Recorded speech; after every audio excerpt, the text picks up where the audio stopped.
All right, recording started. So today we're going to talk about the anesthesia implications of burn care. So we wind up caring for a lot of different patients with burn injuries, either fresh or chronic. They may come in for skin grafts. They may be acutely injured. Lots of different involvement from an anesthesia standpoint. Just like a lot of the other things with trauma, though, this doesn't necessarily have to be a burn injury. You will see a lot of these same principles applied to patients with hidradenitis or plastic surgery. So don't get fixated that it's got to be a burn injury when we talk about a lot of these things. There are some that are obviously specific for burns, but not everything. A lot of these principles kind of carry across the board.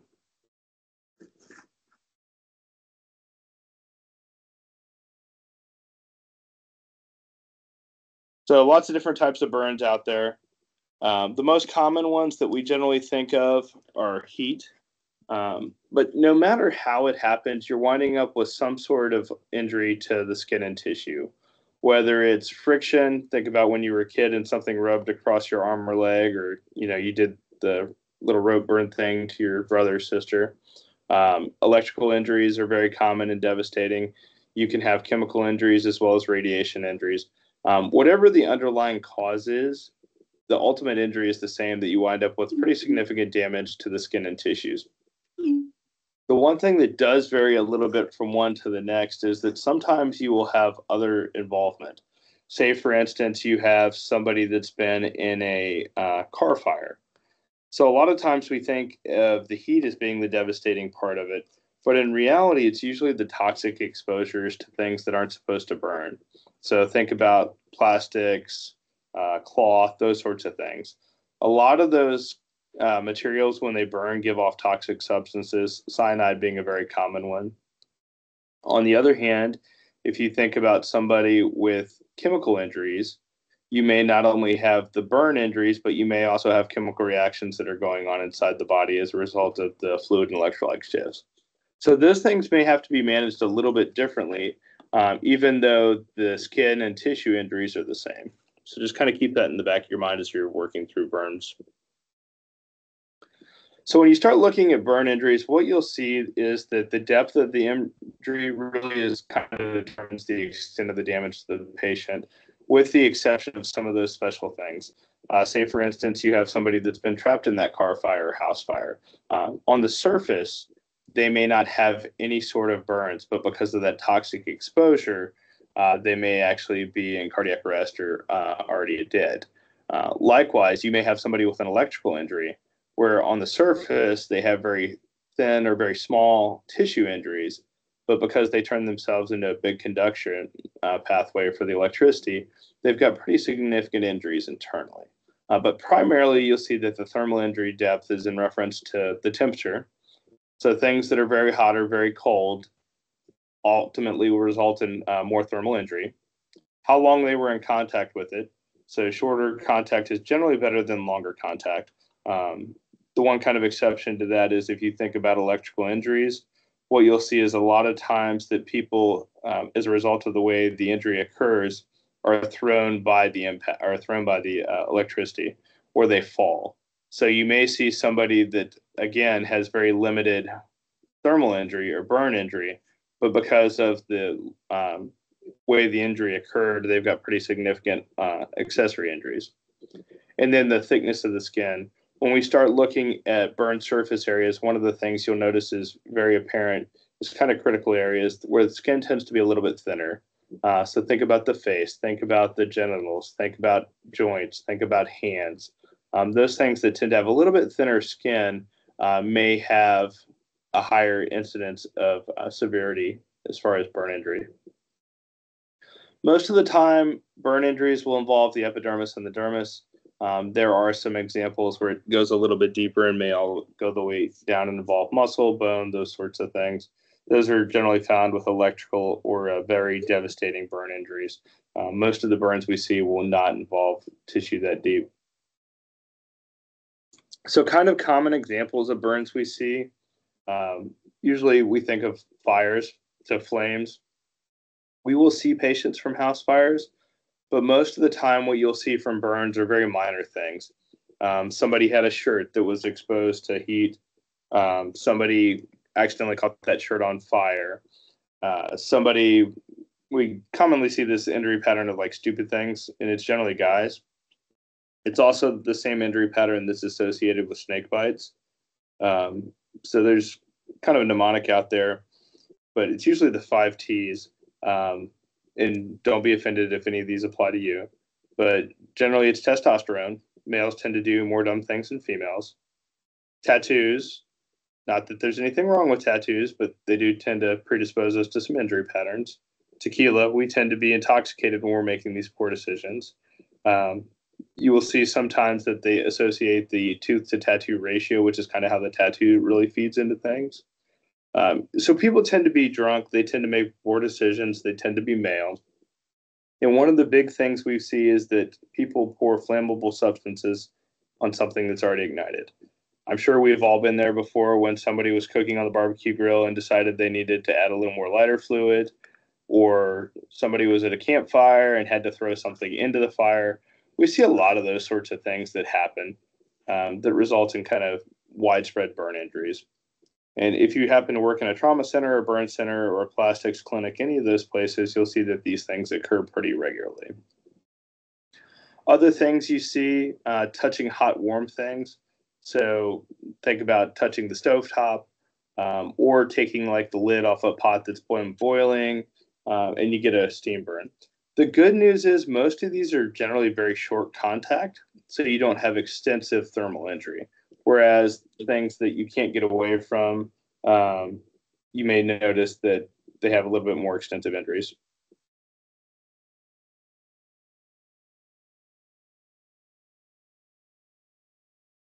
So we're going to kind of break those burns down a little bit and talk about kind of specific concerns you run into from those.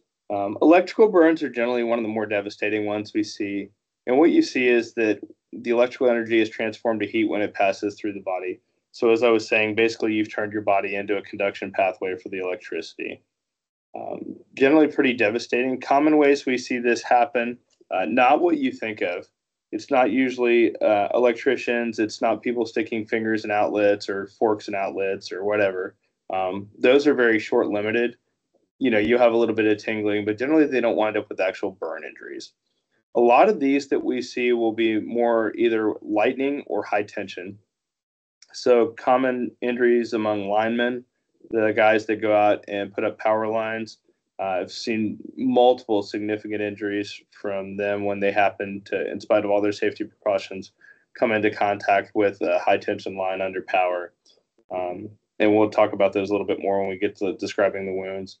But what you'll see with those folks is almost like a widespread cautery that travels through their body. And you can usually track however the electricity went through from the point of contact to the point of grounding. So if you think about it, if you have somebody that's up in a bucket truck or up on a ladder, what usually happens is that either the head or the arm is going to come into contact with it, and then it's going to travel out through the feet. You see the same thing happen with lightning strikes because usually the head or the arms are going to be a little bit higher up, and then the ground is going to be either the ladder or the feet. So it tends to travel all the way through the body. One of the big problems we run into, especially with lightning strikes, is that what's in the middle of that body, the heart. So commonly, in addition to the electrical burns, you will also see that there tend to be cardiac rhythm disturbances. Most commonly, these folks are going to present in ventricular fibrillation. So it's really important for them to get defibrillated very quickly.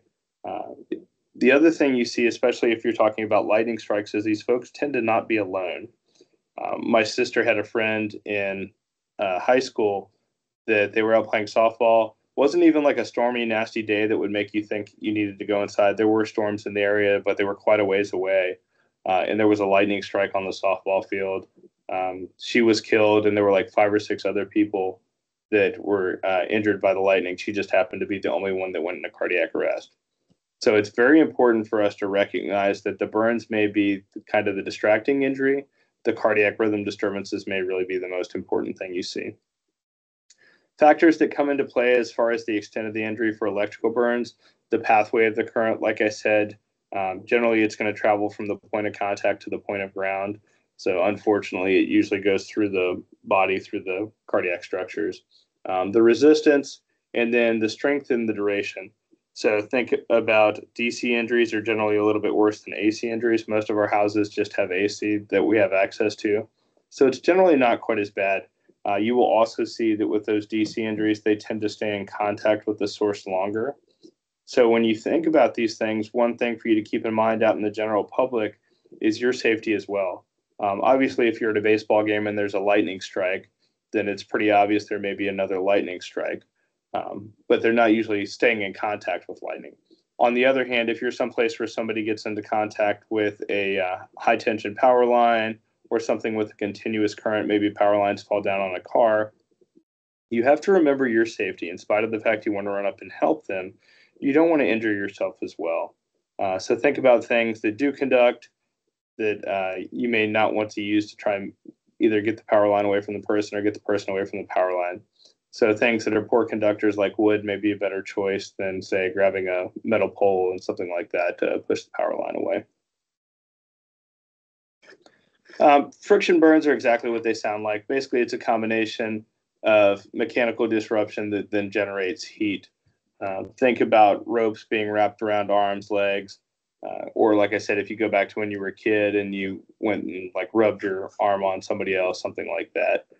But most of the time, these are going to be like rope injuries, that sort of thing.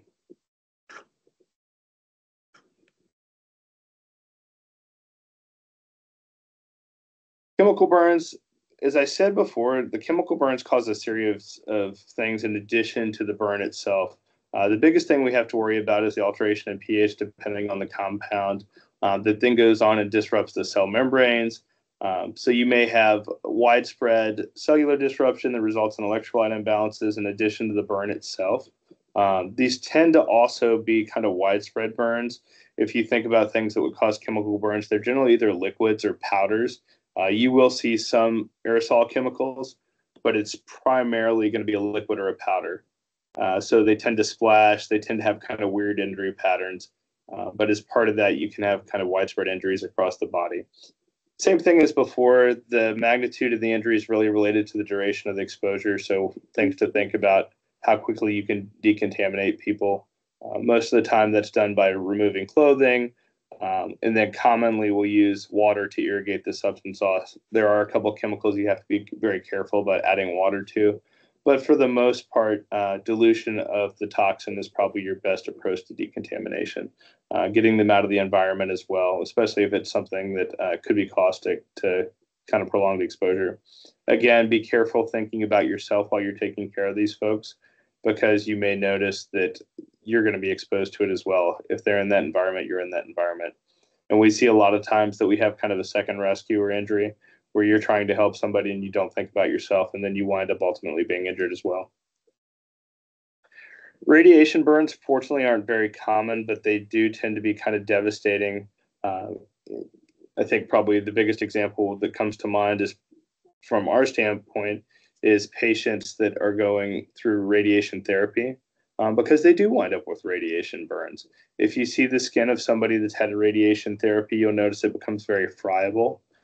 You may have kind of superficial burns, you may have deeper burns, but you also see kind of the widespread effects of it. It may cause different injuries throughout the body. So just something for you to think about there. Less common, but far more devastating thing that comes to mind, if you've ever seen, I think it was on Netflix, the Chernobyl miniseries. It's kind of a grisly example of what can happen, not only acutely, but kind of long term. So you may not only have radiation burns, but you may have long-term effects of radiation exposure. Something else we're just kind of starting to understand, not necessarily related to burns, but long-term effects of low-dose radiation. So things like an increased incidence of cataracts, some degree of neuropathy in fingers and toes, especially like people that work in interventional radiology, cath lab, those sorts of things, do lots of orthopedic procedures. So I think increasingly we're seeing that people are wearing lead-lined glasses. We're a little bit better about wearing gowns than we used to be. We're seeing proceduralists that are wearing lead gloves, because I think over time it definitely increases your likelihood of cancer exposure. So how do we classify burn depth, and why does it really matter? The big thing is that we use it to determine whether or not this is tissue that's viable. Is this something we can graft? But the problem we run into is that burns don't really declare themselves early on. So if you've ever seen somebody that's burned or you've ever had a sunburn, usually the first day it's a little bit red. The second day it may get a little bit redder. It may blister. But it really takes 24 to 72 hours for burns to fully declare themselves. So when you start looking at burn injuries, they're not going to magically get better over a day or two. They're only going to get worse. So areas that are obviously burned to start off with, you may have kind of a second degree to start off with. By the third day or fourth day, you may have a full-on third-degree burn. Other things to think about is that we don't have kind of uniformity as burns are applied, whether it's a chemical burn or an electrical burn or thermal. It's not just a magic chunk of tissue that is all going to be third degree. Usually in the center of the exposure area, you'll have the increased concentration of damage. As you get a little bit further out from that center, you may notice that it's not quite as bad. So we'll have a mix of burns. We want to kind of grade things based off of the highest burn area. But when you go through and start documenting stuff, you're going to have different burn percentages and different kind of severities for those areas. So I may only have like 5% of a third degree burn, but then when I get to second or first degree burn, it may go up pretty drastically. One thing for you to keep in mind as you're evaluating burns is that we don't include superficial or first degree burns in our total burn surface area. We really only talk about second degree or third degree burns. As I mentioned earlier, you may see that areas of thin skin, like joints, kind of critical areas, have deeper burns because there's less tissue there to kind of disrupt the thermal effects. You may also notice that older patients or kids have deeper burns because they also have a little bit thinner skin. The good news for the kids is they generally have a little bit more adipose tissue underlying the skin. Adults or kind of older adults generally don't have that available to them. So this is just an example of a superficial or first degree burn. I'm sure most of us picked up some degree of sunburn this summer. Usually involves only the epidermis. The skin should be intact. You should have a little bit of redness there. It should be dry. There shouldn't be any blisters. It is very painful. The skin tends to be hypersensitive. So if you have somebody that's got a first degree burn and you touch it, it's very painful.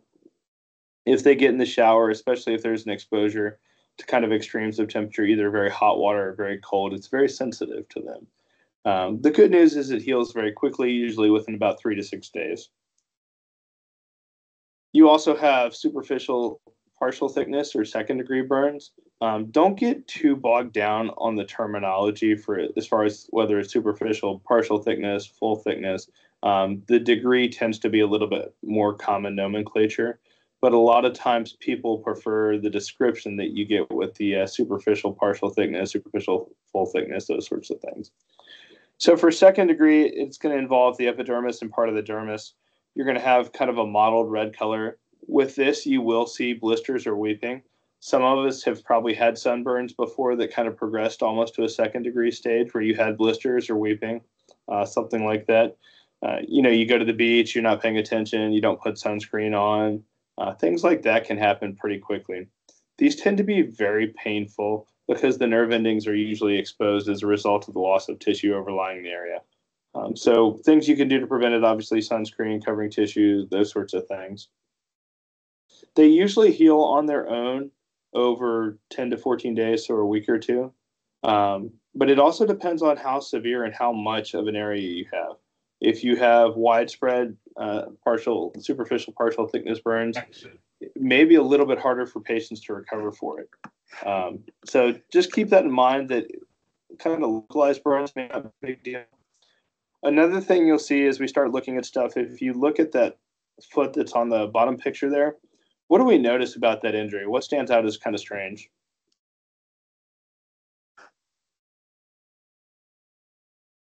Would it be the line in the mid calf, like where it stopped and started?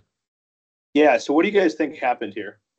This is a pretty classic injury pattern in non-accidental trauma. This is an adult, but put into hot water or something. Yeah, exactly. You'll see that people will put children, especially, into scalding water. There are temperature settings for your house as far as the hot water heater.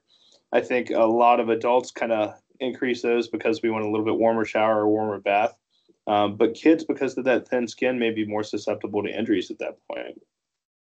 So if you have somebody with kind of this clear demarcation line, that's weird, because if you or I hopped into a shower and it was very hot, what would we do? We'd hop back out and it would splash, right? Kids, especially if they're held in there, don't have that option available to them. Something else you'll notice down on the heel is there's a little bit of a white area there.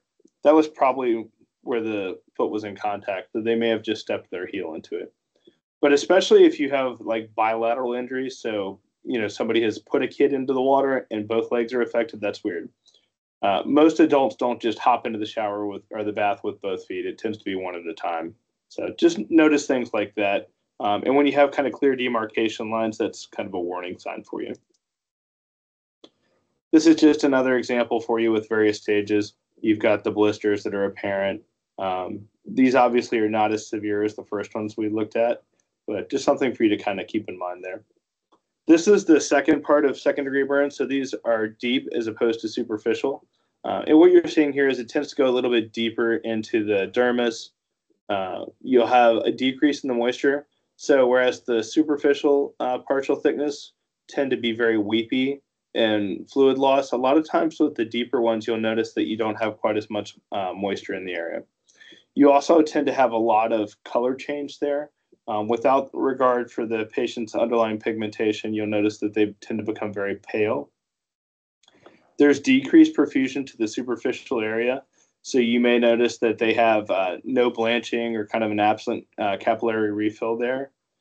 The good news is these tend to be a little bit less painful because the nerve endings may have already been damaged. The other thing you see is that a lot of times the sweat glands have been destroyed, so you don't have kind of that fluid loss there. These take a lot longer to recover. Usually you're looking at 3 to 4 weeks, and oftentimes will require skin grafting as well. Just an example of some more. The one on the left side, hand probably went into something. The one on the right side, I don't know if anybody ever worked fast food, but fry cookers tend to splash, and it's fairly common to have injuries like this from a fry cooker splashing or something accidentally getting poured on someone. You'll see kind of this irregular pattern there. So notice how you've got a little bit of wound on one hand, wound on the other, but it's not uniform. It's not like you have that very clear demarcation line like you saw with the non-accidental trauma. This is an example of a full thickness or a third-degree burn. In this situation, the dermis has been destroyed. The good news is third-degree burns themselves are generally pretty painless. The downside, like I said, the severe area is usually in the center. As you move a little bit further out, though, you may hit some of those areas where you have second-degree burns. So even though the kind of primary wound itself is not very painful, as you get a little bit further out, they're still going to have pain there. Again, very poor perfusion. There's not going to be any sort of cap refill there. You may notice that it's kind of hard to tell whether it's a second degree or a third degree. But if it's second degree, it's only going to get worse over time. Like I said, it usually takes 24 to 72 hours for burns to fully declare themselves. So it's not going to magically get better. Third degree burns will almost always require grafting, if not amputation. These are just some other examples of third degree burns. The one on the left is a chest. You'll notice that they're performing an escharotomy. The one on the right is something that was splashed onto somebody's back. One thing for you to take notice, if you look at the picture where they're doing the escharotomy, even though they're using an electric cautery, there's very little bleeding there because of the thermal injury. You're not going to have a whole lot of blood loss.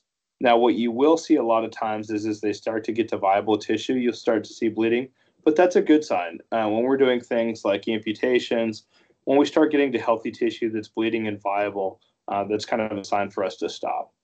But what you will continue to see, even with the thermal injuries, a lot of times as they're doing escharotomies and things like that, as they get further in, you will still have some fluid loss, maybe just not active bleeding. This is just kind of a chart that really summarizes things for you as far as the 3 different kinds of burns, what you see as far as the characteristics of them.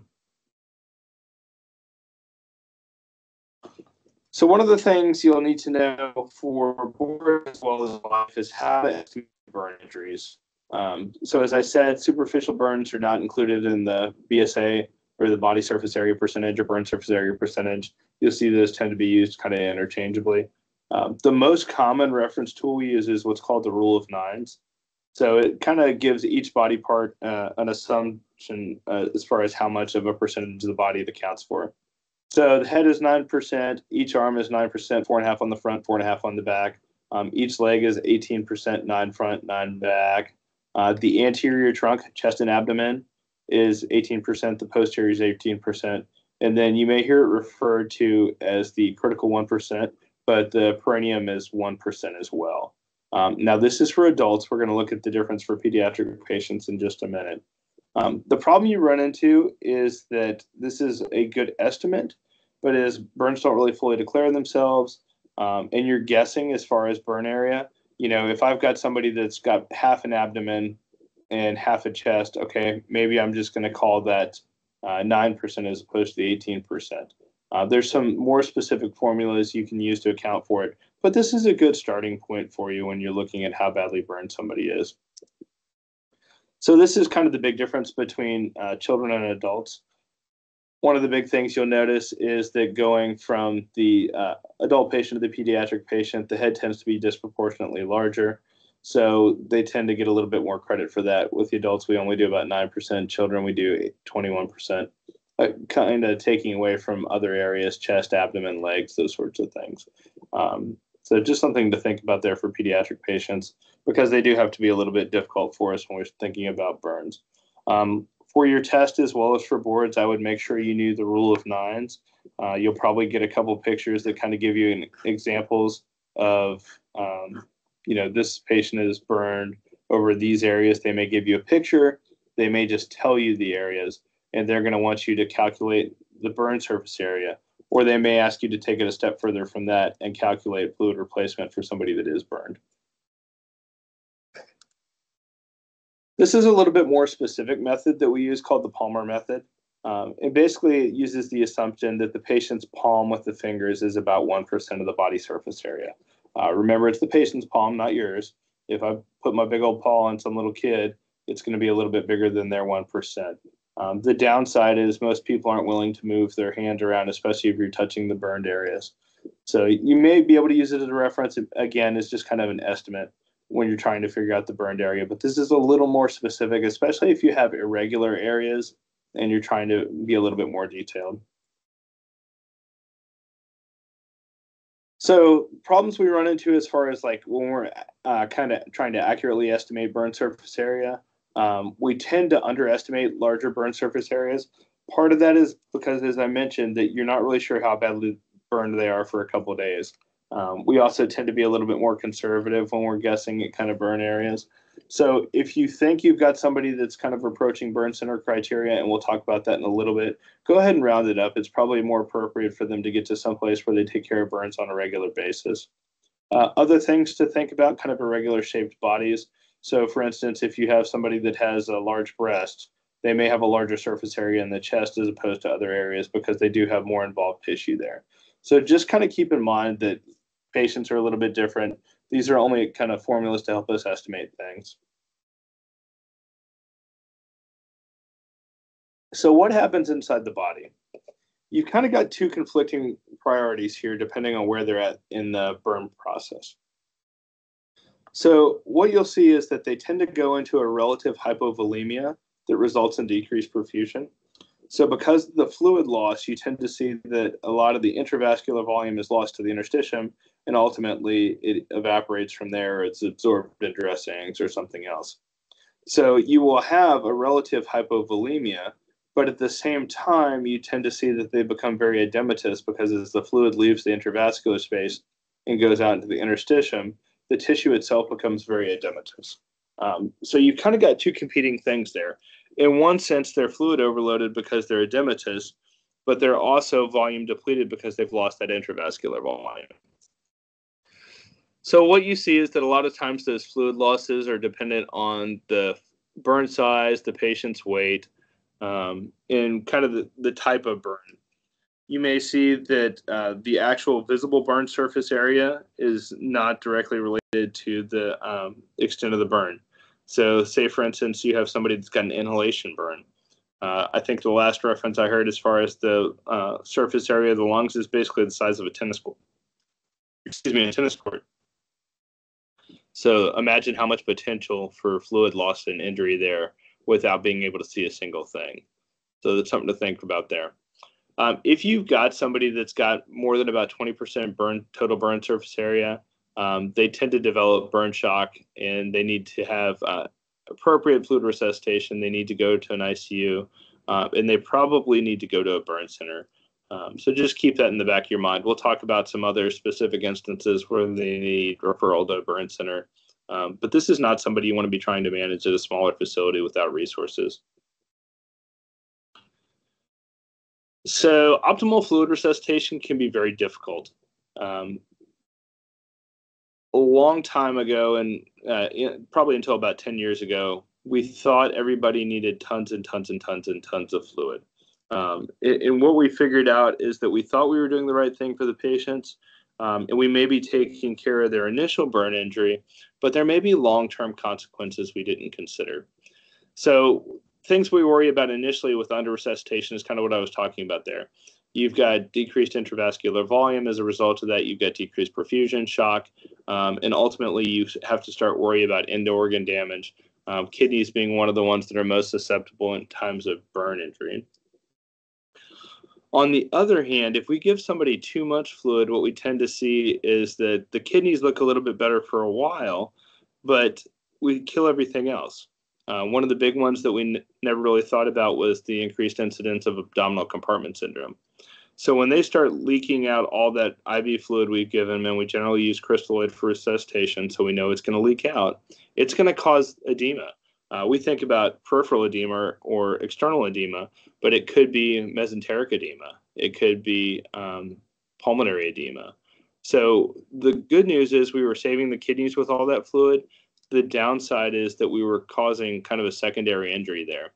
So kind of the current thought process is that we aggressively manage with fluid resuscitation initially, but at some point we have to realize that the kidneys are probably going to take a hit, and we're better off focusing on treatment of the kidneys through something like CRRT than continuing to fluid overload them and taking out the lungs, taking out the abdominal viscera, those sorts of things.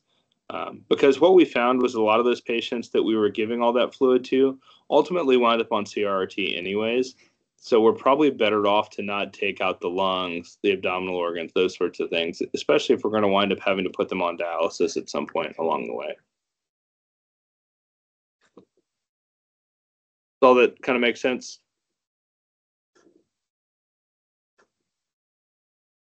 Now, I will tell you that this thought process hasn't really made it kind of globally yet. We're going to talk about some resources here after the lecture for you guys to look at for stuff. The good news about conflict is that we tend to do a lot of learning from a medical standpoint. You guys have heard me say it before, we've kind of got a captive audience of young, healthy people.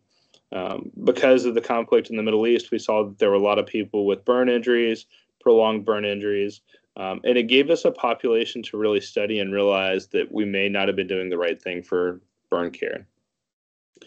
So if you're someplace that's a little bit more aggressive or like a designated burn center, this is pretty well recognized now. The downside is that most of these patients are not going to get their initial care in a burn center. It's usually going to be in a pre-hospital environment or a smaller ED until they get sent over to that burn center. So they may not get kind of the appropriate initial management. So there's a couple different things that go on inside the body. You tend to see an initial kind of metabolic response, and what happens is the body goes into this hypermetabolic state. You tend to lose fat, you lose lean body mass, you tend to lose glucose. They tend to become very insulin resistant initially. A lot of it depends on kind of the extent of the burn as well as some of the other factors. So what you see with patients that have large body surface area burn, so greater than 40 or 50%, the metabolic rate is going to double. The problem is that we're not able to meet their nutritional demands a lot of the time. So these patients tend to lose weight. They become immunosuppressed or immunodepressed. They're very susceptible to infections at that point. and their wounds don't heal well, which is obviously a problem for burn patients. The other thing you see is that they tend to stay in this state for quite a while. We talked about second degree and third degree burns generally healing within a couple months, but you may see that they maintain this increased metabolic rate for 3 to 6 months and sometimes even longer. So it's important for them to make sure that they're meeting all the nutritional demands. The reason that's important for us as anesthesia providers, when we take somebody to the operating room, what do? We make them NPO, right? So is this somebody that really has to be NPO, or is this somebody that could probably keep their tube feeds going? Maybe they're already intubated. I'm not quite as worried about them aspirating. Maybe this is somebody that I could continue carbohydrate clears up to 2 hours beforehand, as opposed to 6 to 8 hours. So things like that are increasingly important. But from an anesthesia standpoint, if we don't think about it, that may be a quarter of their day that they didn't get adequate nutrition, and it's very hard for them to catch up with. Or maybe this is somebody that's on TPN. Generally, when we take patients to the operating room, we make our life a little bit easier by not taking TPN with us. It may be very important, especially if they're going to be there for hours, that they maintain that nutrition. So think about little things like that.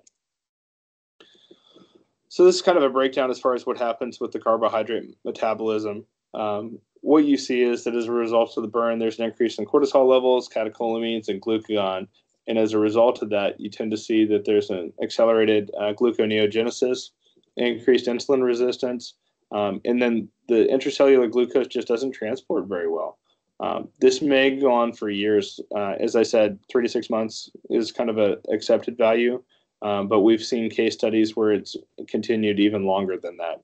So one thing you will see with burn patients is they tend to come back, not burn patients, but any sort of tissue patients. They tend to come back multiple times.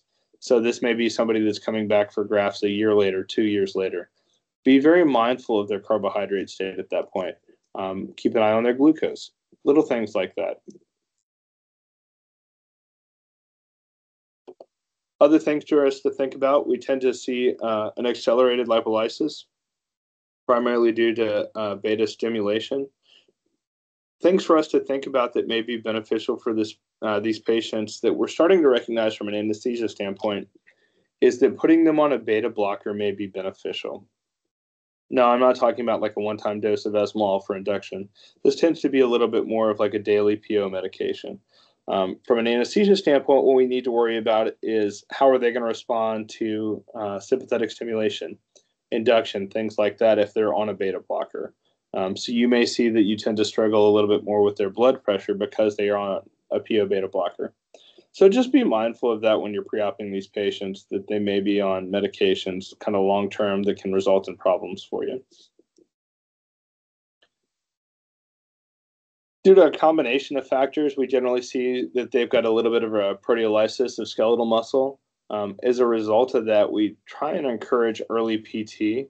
The other thing you'll see is that very quickly, either due to decreased activity or the burn injuries themselves, they tend to have contractures. So PT may come in and work with them while they're in bed just to keep some degree of skeletal muscle intact, reduce the incidence of those contractures. So just be mindful of that, especially as you start thinking about things like positioning, that you may not be able to kind of put them the way you normally would. Other things that you'll see is that obviously with higher degree burns, that they tend to have an increased loss in muscle tone. So how do we manage these patients? Things that kind of come to mind initially, airway is always kind of our first thing to consider. And this is really where it's critical for us as anesthesia providers, especially at smaller outlying facilities. Over time, that edema is only going to get worse. So just like I said, talking about kind of tissue stuff, the soft tissue structures of the airway are tissue as well. So your initial attempt at intubation may need to happen prophylactically. This is probably not somebody you want to wait till they have difficulty breathing or till they're having, airway edema to consider intubating them. So early intubation may be good, and we'll talk about that in a little bit. Early fluid resuscitation. So as I mentioned, starting off, we want to go ahead and kind of get large amounts of fluid into them. We'll talk about the formulas we can use to calculate that. But later on down the line, we need to be a little bit more cautious or judicious with our use of fluids. and really have kind of a comprehensive discussion with the primary team as far as management of those patients. From a cardiovascular standpoint, we need to be very cautious on not only how we worry about their hemodynamic aspects, but also because of that increased catecholamine surge, we need to be very cautious because we know that that increased heart rate is going to result in increased metabolism and metabolic demand. We take for granted that a lot of these people are just burn patients. You may also see that these are older patients with existing cardiovascular comorbidities. So that comes into play as well. Older patients tend to do very poorly, not only because of the burns, but also because of their comorbidities. Fortunately, we tend to try and do a good job with pain management, but we get into a little bit of a quandary sometimes when you've got somebody that needs hemodynamic support and also needs pain management. So how can we do both those things at the same time? And we'll talk about that in just a little bit. Kind of secondary priorities, I put pain control there because our approaches kind of vary depending on where we're at. We'll talk about pain management in just a second. But initial pain management is generally going to be through IV medications. Long-term management, we may shift to something that's a longer lasting or maybe even like a peripheral nerve block. So maybe these patients are going to go on oxycodone, methadone, something like that. Whereas later on down the line, we may consider putting in nerve catheters. Be very cautious because of all the fluid shifts. They tend to have an increased incidence of venous emboli. So they're going to be on some sort of thromboprophylaxis. The good news is they're not going to clot. The bad news is that they, in addition to the fluid they're leaking out, may start to leak out blood as well. As I mentioned, these patients will often go to the operating room multiple times for wound care and wound closure. And it may be over a very long period of time, like, as I mentioned, years. So keep an eye on what's going on with their wounds, how much fluid and blood they've lost there. And it may not be readily apparent. If you've got somebody with extensive burns, they may be laying in bed and losing large amounts of fluid.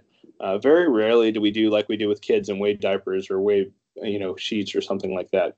So you may have large amounts of fluid loss that's not really accountable. And then think about infection in these patients. Initially, there's very little indication for antibiotics and burns. But later on down the line, especially with the exposure to secondary stuff, you may have to put them on antibiotics. Not something we normally have to do.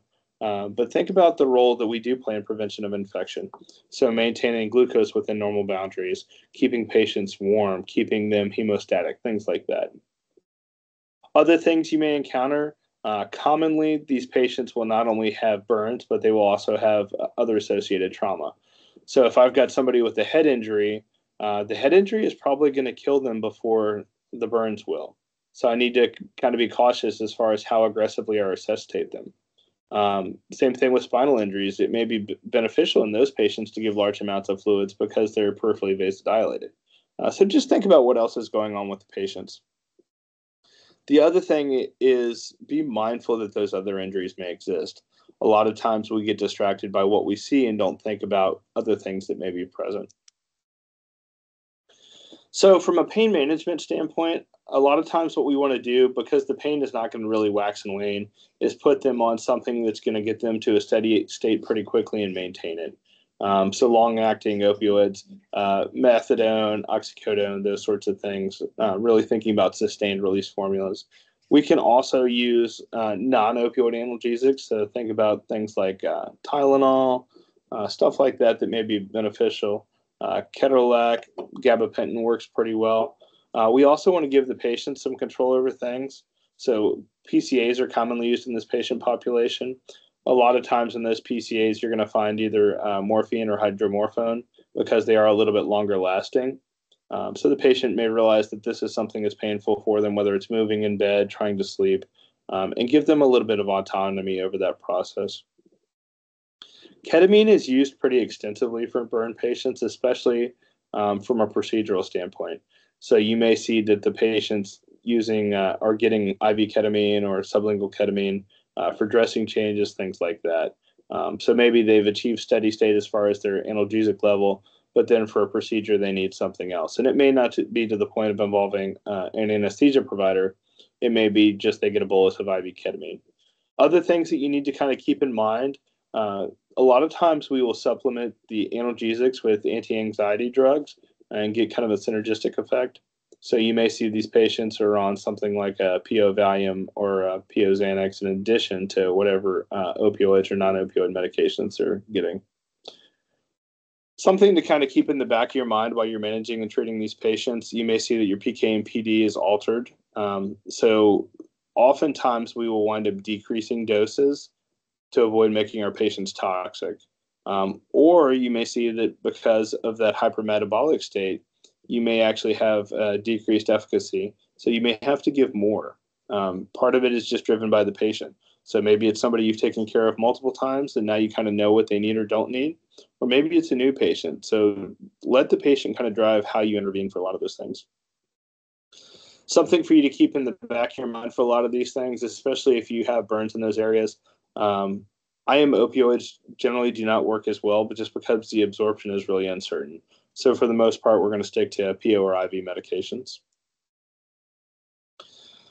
So from a fluid standpoint, what you tend to see is that the burns are going to cause impaired endothelial barriers that results in a increased capillary permeability. So they start to lose a lot of that volume from the intravascular space.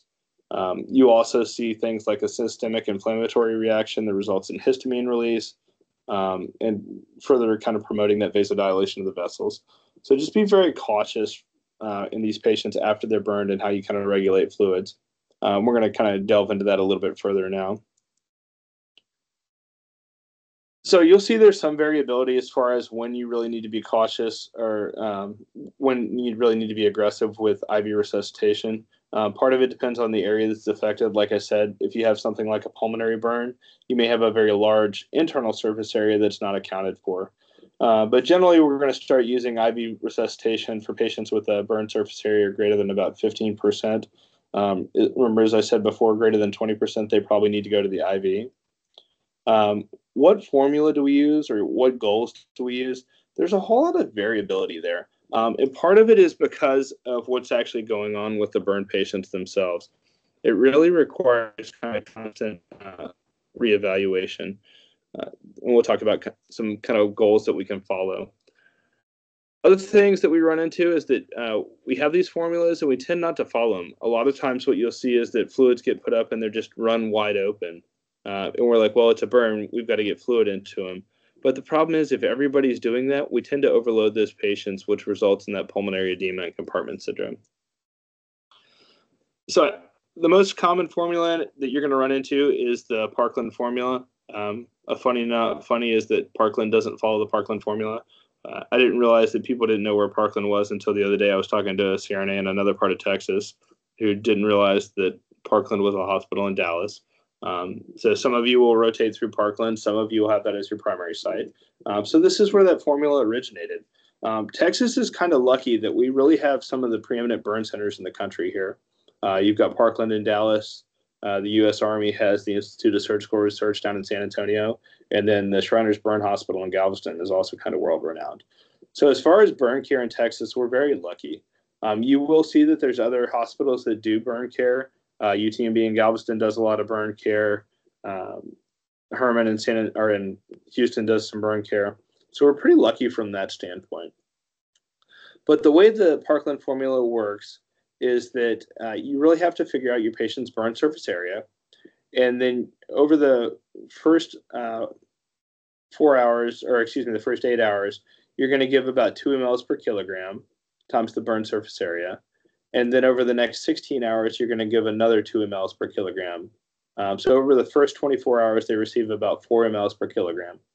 So this is a good starting point for you for about the first 24 hours. What you will see is that patients with kind of unaccounted for burns, so those inhalation burns or electrical burns, you may need a little bit more. Or if you have somebody that maybe didn't receive initial treatment or initial appropriate treatment, you kind of have to play catch up then. So you may have to give a little bit higher volume than this to catch up to where they are. So remember, this timer starts at the point of injury and then goes from there. So Parkland formula is pretty common.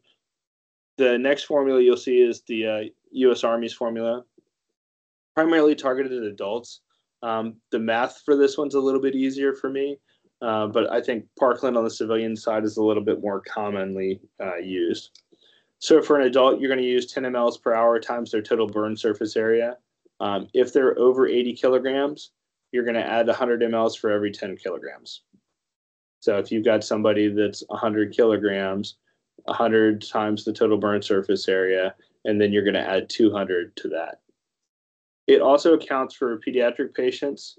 So 3 times the total burn surface area times their kilogram will give you the volume for the first 24 hours.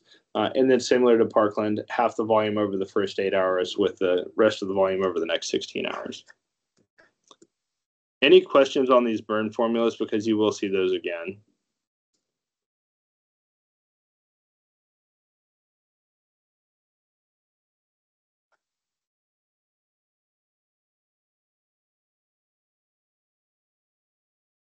Yeah, I wasn't skipping over Texas Tech, but they don't have a formula named after them. But we are really lucky in the state that we have a bunch of good burn centers. Okay, so now we're going to talk a little bit about the anesthetic management of these patients. So one of the things, and the reason I use this picture, is that they tend to be very painful, but they're also very distracting. They tend to provoke an emotional response not only among the patients, but also under us. These are stressful. Other things you have to think about if you've never worked in a burn OR, because the patients have lost their skin integrity, they're not able to regulate their body temperature very well. So burn ORs and burn ICUs as well tend to be very hot. So not only do you have emotional demands and emotional exposures, but you also have kind of some physical demands there. And these tend to be very long cases. So just kind of keep that in the back of your mind that these can be very draining. They're also very challenging and rewarding. When you see patients that have gone through devastating injuries and they come out and they're, I don't want to say normal, but you can't tell that they've had any sort of long-term effects, it's pretty amazing.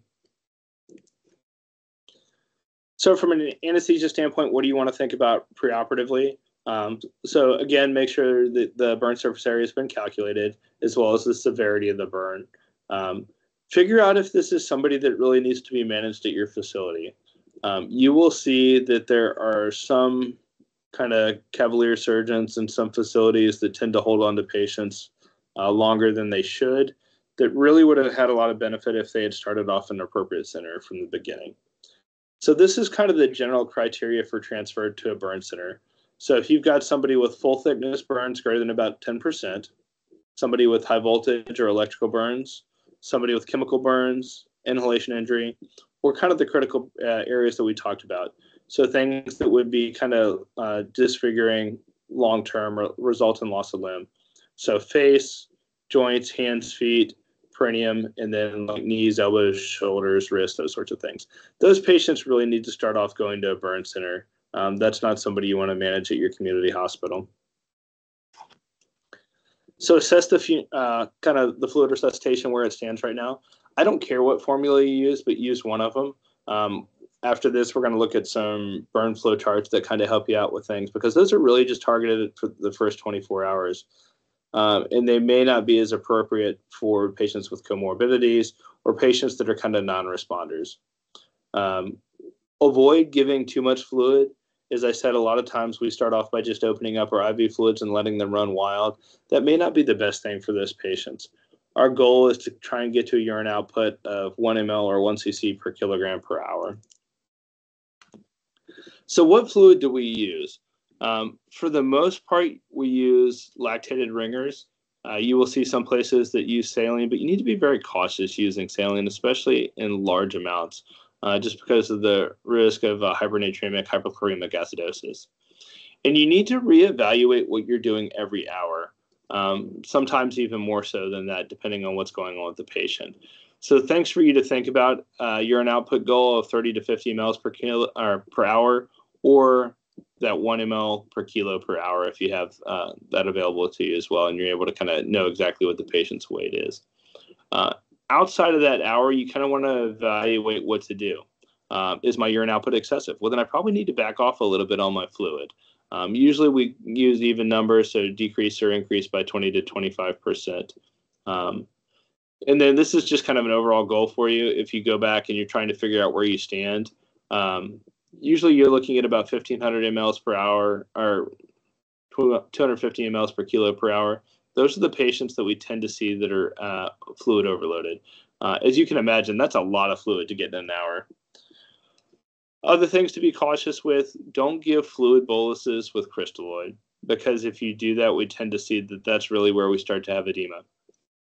Other things for you to think about as far as burn patients, be very mindful of early interventions and how they may affect them later on.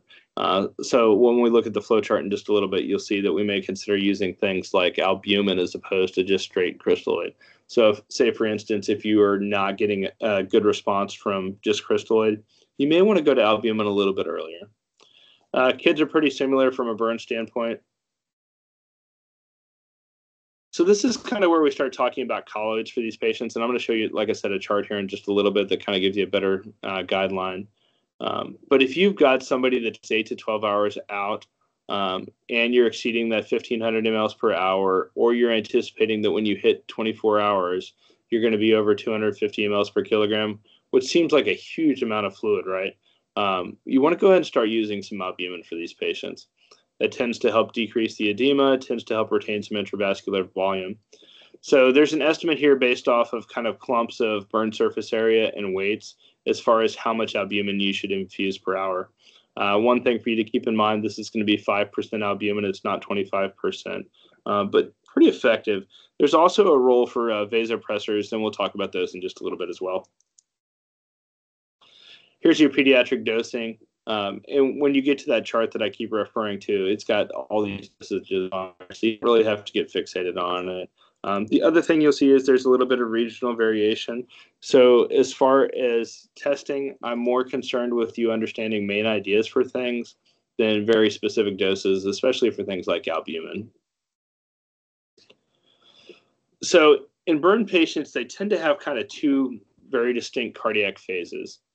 In the initial resuscitative phase, you kind of have a low cardiac output state. It may be decreased up to 60% of their baseline. Now, mind you, that's 60% of their baseline, not 60%. So we're not going down hopefully to a cardiac output of 0. Because of that hypovolemia, as a result of the permeability, you tend to have that relative intravascular volume decrease. As a result of that, they don't respond very well to catecholamines. So treatment with things like epinephrine may not be helpful. Other things for you to think about, you tend to have a increased SVR because of the increased vasopressin levels. And then you may see that there's a little bit of an increased incidence of ischemia because of the volume loss and the decreased cardiac output. So if you have somebody that has underlying cardiac disease, this is really a risky time period for them. So we want to try and make sure that we're getting them adequately fluid resuscitated and supporting their cardiac status as well. After you get to about 3 to 4 days out, you tend to have kind of a flow phase or like a post-burn state. At that point, what you tend to see is that they become very hyperdynamic. You've got increased cardiac output. They become tachycardic.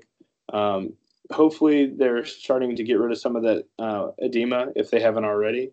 But again, a concern here is that there's an increased risk of myocardial ischemia for these patients. Because of that hyperdynamic state, they tend to consume their oxygen a lot faster.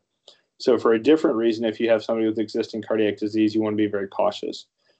So this is when the beta blockers really become important. We want to be cautious with those early on, especially if we're already in that low cardiac output state. But when we start hitting this hyperdynamic state, this is really when we make sure we've got them on some sort of a PO beta blockade. From a pulmonary standpoint, what we tend to see is that they have a widespread inflammatory process, even if they don't have inhalation or lung injuries as a result of the burn. It happens very quickly just because of the systemic response and then the large amount of fluid that we give them. You'll see that it leads to pulmonary hypertension, maybe pulmonary edema. If you have existing pulmonary surface injuries, you can see how that could be devastating. But even in patients that don't, we tend to see that the alveoli capillary membranes are very disruptive. You'll have fluid leakage there. Same thing as you see in the periphery, you'll see that there's decreased plasma pressure. So you tend to have extravascular lung water, which is going to impair your gas exchange. So oftentimes, if we have patients that are intubated after burns, we need to consider using PEEP or something like that to try and maintain the pulmonary integrity. You will also see that because of this, the patients are very prone to bronchospasm. So almost all of these patients will go on scheduled bronchodilators. If not, and you're going to take them to the operating room, and especially if you're going to instrument their airway, get them a breathing treatment beforehand because they are very high risk for bronchospasm. You also have to be cautious in these patients, especially if they've got burn injuries to their chest. There's an increased risk of circumferential burns that result in restriction of the lung excursion. So as that chest edema becomes tighter and tighter and tighter, you may have a hard time ventilating these patients. So one thing we have to do from an anesthesia standpoint is very mindful of what their airway pressures are. Maybe this is somebody you take them to the operating room and you look over and your peak pressure is like 10, 15. And then you realize 2 or 3 hours into the procedure that maybe it's up to 20, 25. Part of that may be the edema from fluid they already got, or maybe it's fluid that we've already given them. So things for you to keep in mind from that standpoint, you, in addition to recognize it, may need to pass along the need for intervention. So this may be somebody that has to have intraoperative escharotomies done. A lot of times in widespread burn injuries, we'll go ahead and do this prophylactically if they're intubated. If they're not intubated, what you'll see is because they can't breathe very well, they tend to hypoventilate. So you may notice that they start to develop a relative hypoxemia or hypercarbia because they're not breathing very well. So talking about some specific burn injuries, we touched on inhalation injuries earlier, but what you'll see is that these tend to be very common in fire enclosed spaces. So it may be in a vehicle, it may be in a bedroom. Big things we have to worry about from an anesthesia standpoint are recognition and then treatment. So how do we recognize it? The obvious one is you look at the face and it's burned, but think about burns from nasal hairs, burns to the lips.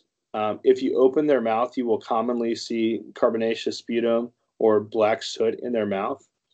From a laboratory standpoint, you may be able to do an ABG and get a carboxyhemoglobin level. These will commonly be greater than 10%. As you start thinking about a pulmonary assessment, they may be wheezy, and you may go on to the point of doing a bronchoscopy to kind of confirm things. These are the patients we really want to think about intubating early because they are very high risk for loss of airway. Facial burns can be pretty grotesque, but the other thing you have to keep in mind is as all those things begin to swell, management of devices becomes very difficult. So one of the big things that we don't think about is how are we going to secure that ET tube? So if I have somebody with facial burns, their face tends to weep. I may have a hard time getting something like tape to secure.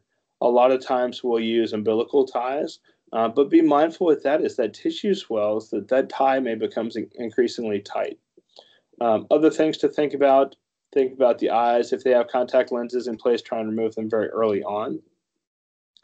Also be cautious because if they did have contact lenses in place and their face was exposed to enough thermal energy to cause this type of injury, those contacts may be burned in their eyes. So have a very low threshold for getting opto involved if you have any sort of suspicion of corneal or globe injury. A lot of times we'll put bacitracin on the eyelids. We may put erythromycin drops in the eyes. What's one thing we don't use on the face that we use for burn care everywhere else?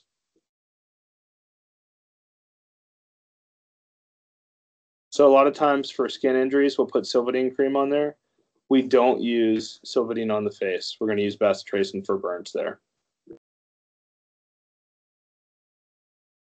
Something else for us to think about, if we have people that have been in enclosed areas, they've probably been exposed to large amounts of toxic chemicals. Carbon monoxide is a very common one, as is cyanide. So ways we can kind of identify that, if you have the ability to check carboxyhemoglobin, you may be able to use that. If not, it may be driven kind of by signs and symptoms. So if you have somebody that can talk to you, they may be able to say things like, I've got a headache, I'm nauseated. Otherwise, they may present with kind of severe toxicity. They may come in seizing, they may be in acute renal failure, they may have signs of myocardial ischemia or depression. They may be unconscious. If you have somebody that presents after an isolated burn injury and they're unconscious, think about what they may have breathed in. It could be carbon monoxide. It could also be cyanide. Carbon monoxide, we generally treat with 100% oxygen. Cyanide, we're going to treat with what? Anybody know what the antidote for cyanide poisoning is? B12. B12, which is also known as? Psychonalabalamin or something, whatever. Yeah, there you go. Hydroxycobalamin. There you go. So easy way to remember it. Cyanide, cyno. It may have been designed that way. We touched on this earlier, but the big thing we have to think about as far as nutrition for these patients is evaluation of their glucose levels, and then making sure that we don't mess up any sort of feeds that they need to get. Part of that may be intervening early on. Instead of just having a nasogastric tube, consider getting a tube placed that goes all the way into the jejunum to decrease your risk of aspiration. If they're not already intubated, you probably want to discontinue feeds. Whether they're nasoenteric or on traditional PO stuff. We're probably not going to want our patient eating on the way to the operating room. But it may be something where we go ahead and put in like a Dopphoff or something like that to continue feeding them on the way there. From a pharmacologic standpoint, you tend to see that medications are altered in a couple different ways. We talked on the plasma proteins earlier. We tend to see decreased albumin levels. You may have weird volumes of distribution because of large amounts of fluid administration. So just anticipate kind of strange responses to medications. It may be exaggerated. It may be understated. We tend to see that burns cause upregulation of our acetylcholine receptors, and this continues for a long period of time, months to years. So one of the things that we commonly think about in this situation is avoiding succinylcholine. So if you've got somebody that's a fresh burn within the first 24 hours, it's probably okay to use Sux. Outside of that, you probably want to avoid it. And what you tend to see in these patients is that they have really an increased sensitivity to depolarizing agents. So you may have a marked increase in the serum potassium. The book answer is that giving somebody Sux will cause that 0.5 milliequivalents per liter increase in potassium. But if you have somebody like a burn patient, it may be even more exaggerated than that. So just be very cautious with administering succinylcholine to anybody with kind of longer-term burn injuries. From a monitoring standpoint, just because they're burned doesn't mean we can skip out on any of our monitoring devices. Things you may have to think about differently, how you use those devices. So traditional electrodes may not stick very well. You may have to move them to other areas. Something else you'll commonly see is that we'll use staples and then alligator clips because I can staple that tissue and then the alligator clip's not going to move. You may have to put your pulse ox someplace different. If you've got extremities that are edematous or you've got weeping extremities, your pulse ox may not register. It may also not be accurate. If you've got somebody that's got increased exposure to carbon monoxide, you may have a number, but it's not really what's going on there. So you may have to get an actual ABG to determine your oxygenation status. Because of edema, non-invasive monitoring may not work very well. So a lot of times we'll go ahead and put arterial lines and central lines in these patients. Something else for you to think about, depending on your facility, lines may only be dressed in place. And what I mean is they may only have like a biopatch and a tegaderm. Because these patients tend to weep so much, we want to make sure all these lines are sutured in place. And in fact, dressings like biopatches and tegaderms may not stay in place at all.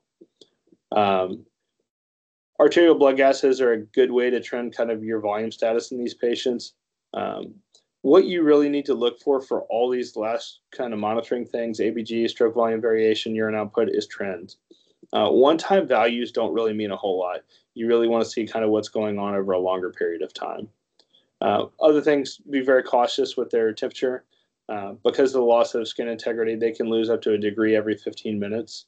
So make sure you're doing everything you can to keep them warm. Warm IV fluids, operating room warm, convection warming devices. We're going to talk a little bit about the airway itself in a little bit more detail. This is a pretty common airway burn we see. Does anybody know what happened to this guy? I want to take a guess. Smoking with oxygen on. Smoking with oxygen. As crazy as that is, this is a pretty common thing to happen. I've seen people smoking through trachs with oxygen on. So you will see this happens, and it's like having a blowtorch in your nose. But if you look at this guy, you'll notice that he doesn't really have widespread burn injuries. It seems to be isolated to his face.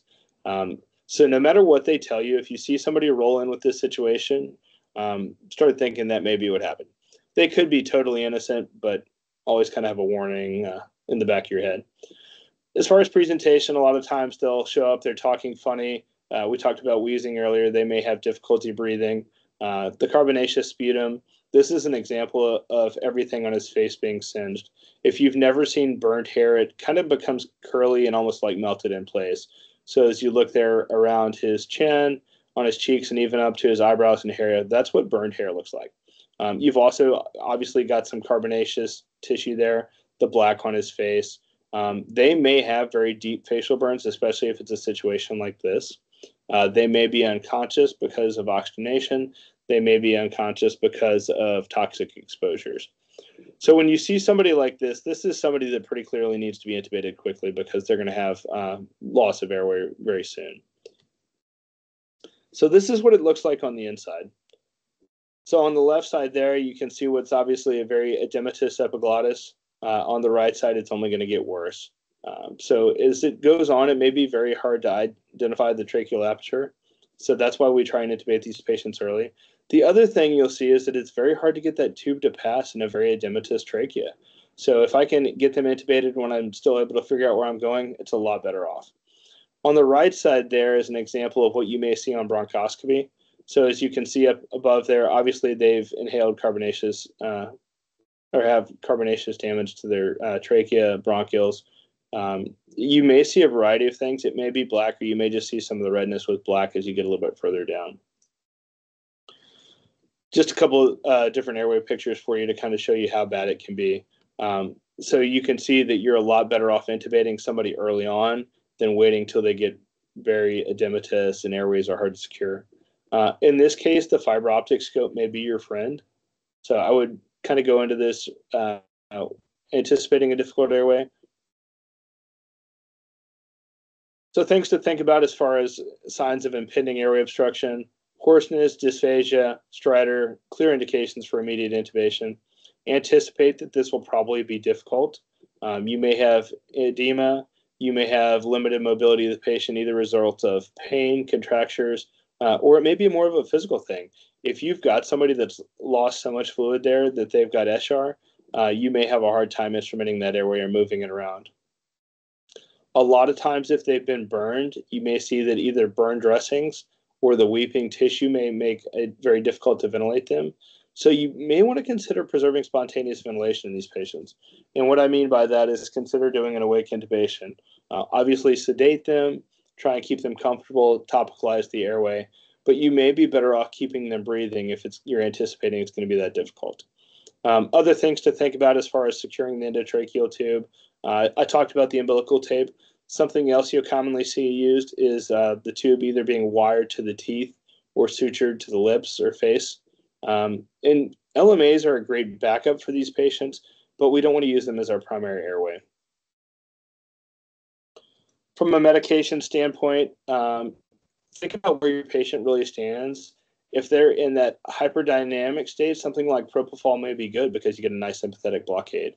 If they're in that early on state where they're volume depleted, something like ketamine may be a little bit better. One of the things we have to worry about for all these patients is using etomidate, just because of the concern of adrenal insufficiency. But if this is that patient that's very high risk for myocardial ischemia, you may want to avoid the tachycardia of ketamine or the hypotension of propofol. And in that case, etomidate may be your best choice. I would probably consider supplementing them with steroids at that point. Other things to kind of think about here: how do I evaluate their volume status? So non-invasive monitoring may not be a very good choice at this point because it's really kind of using formulas to calculate things. So something like a flow track may be good. A pulmonary artery catheter may be beneficial. TE may be a very good evaluation, as ultrasound of volume status there. Things to keep in the back of your mind, though: just be very cautious if there are other things involved, especially like cardiac issues, because those may alter kind of your thoughts on things. So one of the things we tend to see in these patients is that they tend to lose a large amount of blood in addition to the volume loss. So you see that there's about a 2.5 to 3% loss in blood volume for every percent of burn that's excised or harvested. So with these patients, don't just supplement them with fluid. Also consider colloids and ultimately you may need to consider blood products as well. Other things for you to think about to help with that loss of blood volume: use of topical thrombins may help with hemostasis. Staging procedures, and what I mean by that is not trying to do everything at the same time.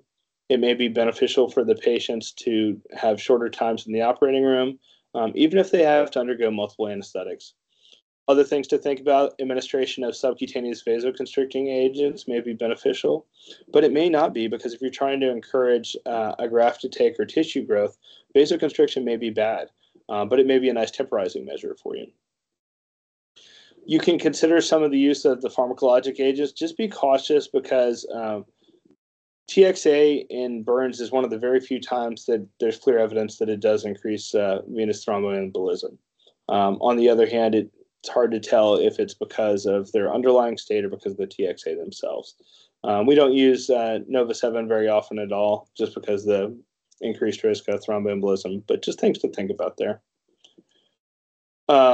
Things to think about: if you're experiencing shock in spite of giving the appropriate amount of IV fluids, you may want to consider using a vasopressor.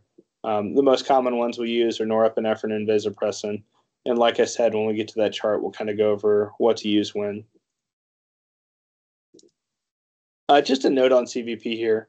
CVP may be useful for a trend, but a single snapshot CVP is probably not real helpful there. So just be mindful of that. It may be a tool, but it's probably not the one go-to.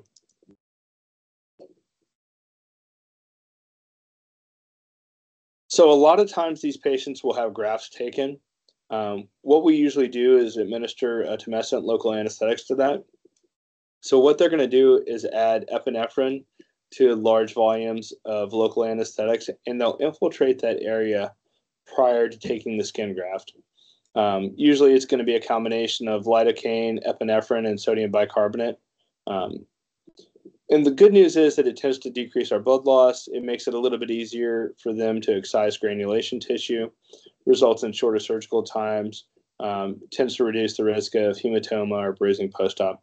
The downside is, and we don't usually use this in the phase where we're concerned about cardiovascular response, but giving somebody lidocaine and epinephrine at the same time can be problematic. From a ventilatory standpoint, if there are no contraindications, elevate the head of the bed to 30 degrees to help with pulmonary toilet. You may want to consider hyperventilating them down to a little bit lower CO2, 30 to 35. Pre-oxygenate them, suction if need be. And then one of the other things we wind up doing, a lot of times these patients will have blood clots. So we may need to actually break up those blood clots somehow. So what you may see is that heparin is added to albuterol, and it's given about every 4 hours. And then they go through and suction this patients pretty extensively. You may use that intrabronchoscopy as well to try and break up clots. On the other hand, if you're having patients that are bleeding inside their airways, we may administer TXA as opposed to heparin. This is just an example of what you may see on bronchoscopy in somebody after house fires. So you've got day 1 on the left, day 4 on the right. And what you may see is this tissue starts to slough off. That's really when you kind of have that issue with clumping of the epithelial cells. And you can usually use a combination of albuterol and heparin to get this out. One thing for you to be cautious: make sure they're not administering heparin solo, because it will cause bronchospasm. So we want to make sure we're giving heparin and albuterol together. This is just an example of abdominal compartment syndrome. And what we see happen in these patients is the intra-abdominal compartment begins to swell, especially the bowels, because of large amounts of crystalloid being given. And then you start to see that the abdominal pressure shoves the diaphragm up, airway pressures go up. It's going to basically expand it in any space it can. So you may see that it's up into the lungs, but it's also going to be down into the bladder. And one of the things we recognized in the Persian Gulf was that if you've got a burn patient that winds up having to have an open abdomen, their mortality is nearly 100%. So that's why we kind of transitioned from giving all those fluids to things that may be a little bit more appropriate for those patients. So treatment is really targeted at early detection. So if you've got somebody with large burn surface areas, we're going to measure bladder pressures. If you've got somebody with a pressure greater than 12, consider they may have early intra-abdominal hypertension. Over 20, they probably have abdominal compartment syndrome and need to be lapped. So things to think about in these patients post-operatively. We talked a little bit about ongoing burns or inhalation burns and management of that. Be very mindful of ongoing bleeding in these patients, especially that's not really accounted for, just because they tend to lose so much hemoglobin with the weeping of fluids. What happens next? As I said, a lot of these patients will come back to the operating room multiple times, so kind of anticipate their additional trips to the operating room. Other things you may need to think about: movement of the patient needs to be very cautious. We want to make sure that we're not disrupting grafts or moving them any more than we really have to. So how do we assess pain in these patients? Just like everybody else, really. There's not a specific burn scale. Just make sure that things are being used consistently so we're able to kind of get a good assessment of those patients. We talked about this a little bit earlier, but some other things that we may consider kind of long-term or post-operatively.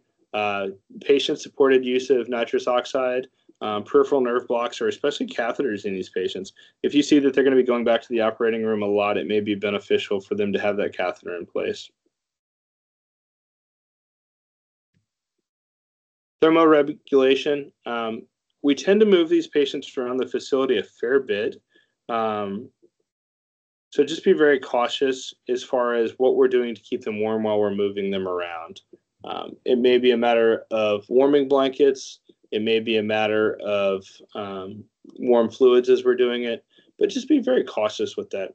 The other thing is, because these patients tend to be referred out to other facilities, you may see they're being transported by aircraft.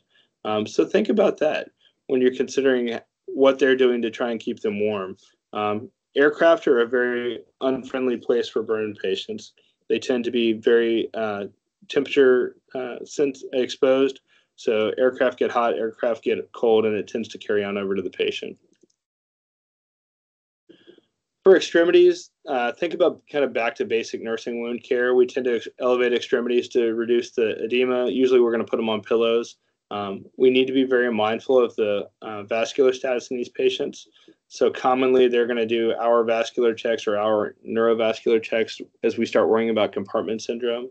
And then we start worrying about what do we do. So they may need escharotomy. If we have patients that are showing signs of vascular impairment, loss of perfusion, that may be somebody we consider doing an escharotomy on. If it's somebody that seems to have affected ventilatory status or decreased cardiac output, we can also do escharotomies on the chest.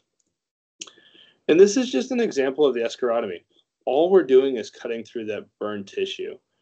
So not a fasciotomy. Escharotomy is very different. Escharotomy is literally just cutting through that eschar, whereas fasciotomy, we're going down and open up those fascial compartments.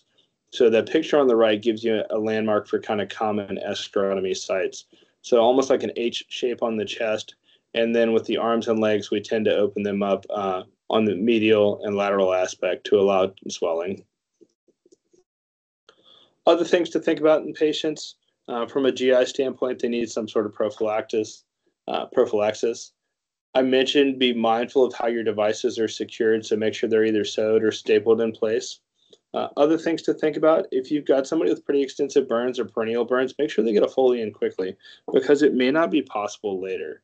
One thing that is kind of weird, especially to guys, you may see that there's pretty extensive swelling of the scrotum, either as a result of the burn or as a result of the large volume fluid resuscitation, but it generally doesn't require any sort of specific treatment.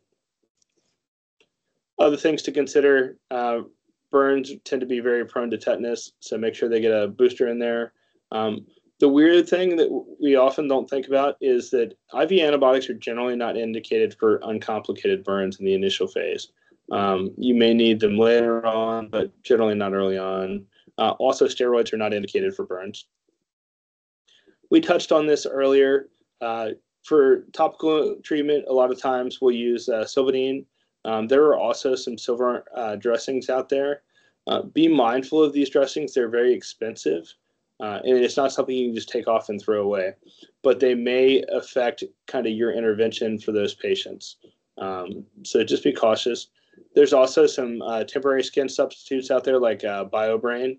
that's basically like a temporary skin that we can put on there to help maintain that integrity. This is just an example of a skin graft if you've never seen one, kind of over stages. So A is your initial injury. B, they're taking the burn tissue off. C, they've come through and grafted it. And then D and E, you're seeing this patient in later follow-ups. And there's some resources for you. I'm also going to take you guys through a couple of the references that are in there that I think are kind of helpful for you to have access to.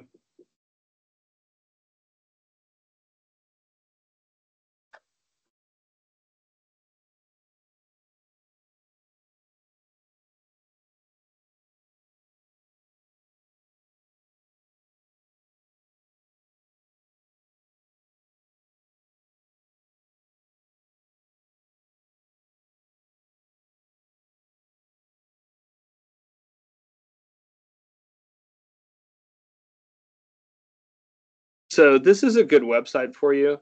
This is the military's Joint Trauma System website. A couple things on here that are helpful. One of the biggest ones is what's called the CPGs, or their clinical practice guidelines. If you have any trauma-related topic, this is really like the most current information you can find available. For instance, I'm going to take you down to the burn care guide. And what it does is it takes you through all sorts of references, management, initial interventions, specific injuries, devices, and then it also provides you with a lot of different references. So, basic things: stop the burn, how do you resuscitate this person, what devices should you use, what should you not use, stuff like that. So, pretty good reference for you there. And it talks about specific things like eyes, injuries that, joints, stuff like that, abdominal compartment syndrome. So kind of a good reference for you here. They have a lot of other stuff on here. So if you're worried about, amputations or any of those sorts of things, there's kind of beneficial stuff on there. So that's a good one for you.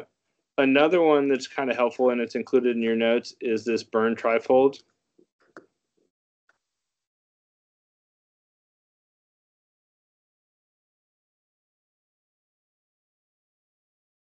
So this is that sheet I was referring to that really kind of has guidance for you as far as fluid, all in one place. So it tells you where to start off with. It's got your burn formulas on there. It helps you guide your resuscitation.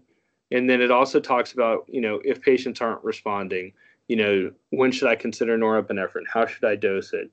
If I'm going to use albumin, when should I use albumin? What should I use to guide it? Specific concerns like the second day of burns, inhalation injury, stuff like that. So I think this is a pretty helpful one as well. It's a little bit dated back to 2016, but the guidelines from that standpoint haven't changed. So just some helpful stuff for you guys as far as things to look at and think about while you're taking care of burn patients. All right, so that's what I have for today. What questions do you guys have? I'm going to scan back through the chat real quick. Yeah, I think Leaky had a pretty good question about if we're using larger bore ETTs for airway burns as far as the tube in. We had a good debate going on. Yeah, so one of the things you need to think about is, and it's kind of a double-edged sword, if you have airway burns, oftentimes they're going to need intervention, right? I mean, I showed you multiple bronchoscopies where they're going to have to go down and do interventions. Sometimes they wind up having to put stents in those patients because those airways constrict that much. So a larger bore tube is good, but a larger tube may be bad. And what I mean by that is, well, it's nice to have for interventions. Putting in a bigger tube may be harder to get in there. So you want the biggest tube that you can put in that's appropriate for that patient. I would much rather have a 6.5 tube that's functional than an 8.0 tube that I can't get into place. So you want to try and get a larger tube in there, but you also want to make sure you can get the tube in there. Does that make sense?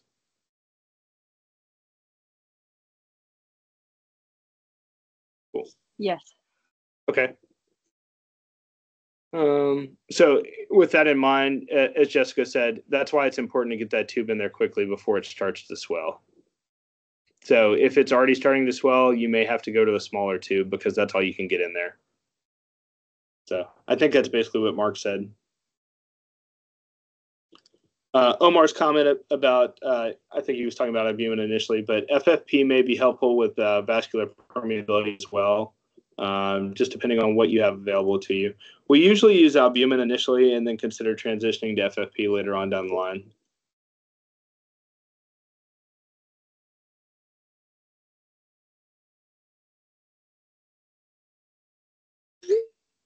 Megan asked about the burn trifold being clinical use or testable material. It's both.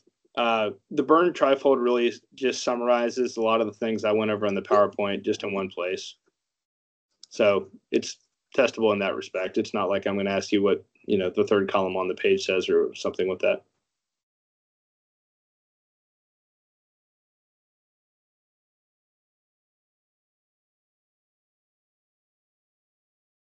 All right. Any other questions on burns? All right. Thank you, guys. I'll get this posted as soon as